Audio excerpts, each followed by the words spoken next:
உயிர்த்தெழுந்த இயேசு கிறிஸ்துவின் வல்லமை ஊழியங்கள் வழங்கும் வசனப் பெட்டகம். இயேசுவே கர்த்தர். இயேசுவையே தேவன் ஆண்டவரும் கிறிஸ்துவுமாக்கினார். இயேசுவே ராஜாதி ராஜா, கர்த்தாதி கர்த்தா. கிறிஸ்துவே மரித்தோர் மேலும் ஜீவனுள்ளோர் மேலும் ஆண்டவர். கிறிஸ்துவே போதகரும் ஆண்டவருமாயிருக்கிறார்.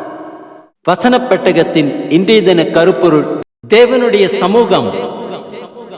God's presence is described as presence of God deals with the ability of God to be present with human beings, implying a close and personal encounter with the Lord. God's presence is filled in heaven. God's presence provides comfort in times of trouble or anxiety. God's presence brought fear to Adam and Eve's sinfulness at Garden of Eden. God's presence cast light on Isaiah's sinfulness. God's presence is at the place of worship. God's presence where prayer is heard. God's presence is a place of judgment. God's presence is a place of blessing. In the age to come, God's presence will be ultimate blessings, for believers will see Him face to face.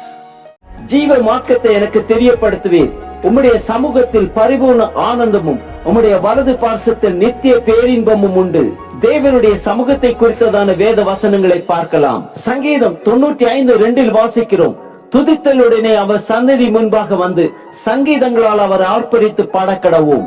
சங்கீதம் 139:7 முதல் 10 வரை உள்ள வசனங்களில் வாசிக்கிறோம்: உம்முடைய ஆவிக்கு மறைவாக எங்கே போவேன்?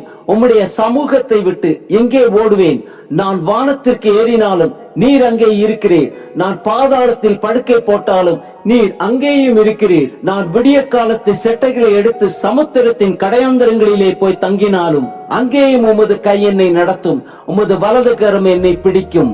சங்கீதம் 97:5 வாசிக்கிறோம்: கர்த்தரின் பிரசன்னத்தினால் பர்வதங்கள் மெழுகு போல உருகிற்று, சர்வ பூமியினுடைய ஆண்டவரின் பிரசன்னத்தினாலேயே உருகி போயிற்று.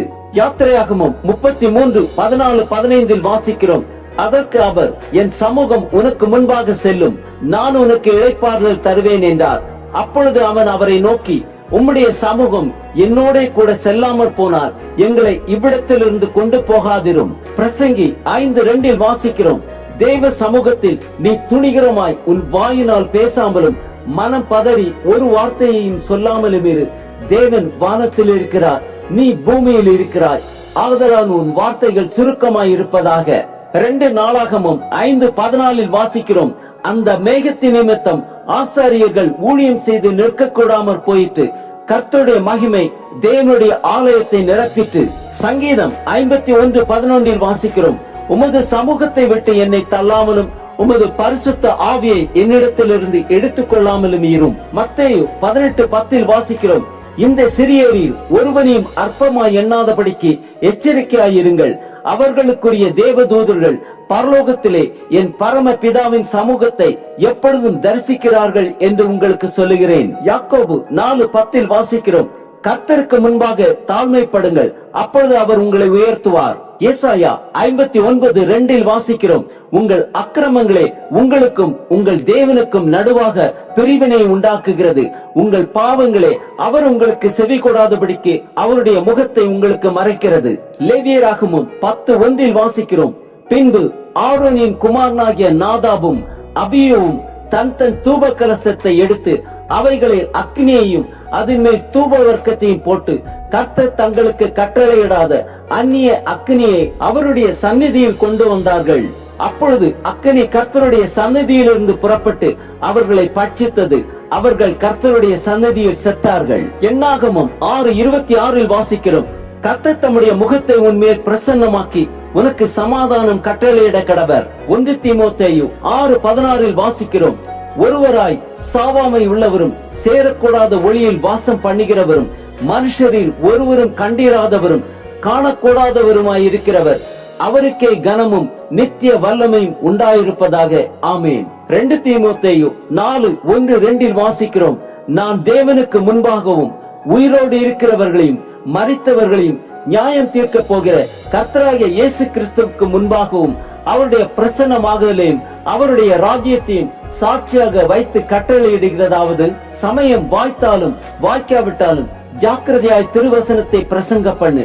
எல்லா நீடிய சாந்தத்தோடும் உபதேசத்தோடும் கண்டன பண்ணி கடிந்து கொண்டு புத்தி சொல்லு.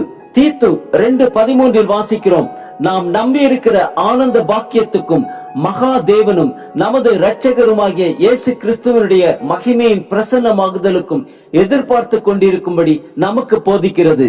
ஆம், தேவனுடைய சமூகத்தில் பரிபூர்ண ஆனந்தமும் அவர் வலது பார்சத்தில் நித்திய பேரின்பமும் உண்டு. துதித்தலுடனே அவர் சந்நிதி முன்பாக வந்து சங்கீதங்களால் அவரை ஆர்ப்பரித்து பாடக்கடவும்.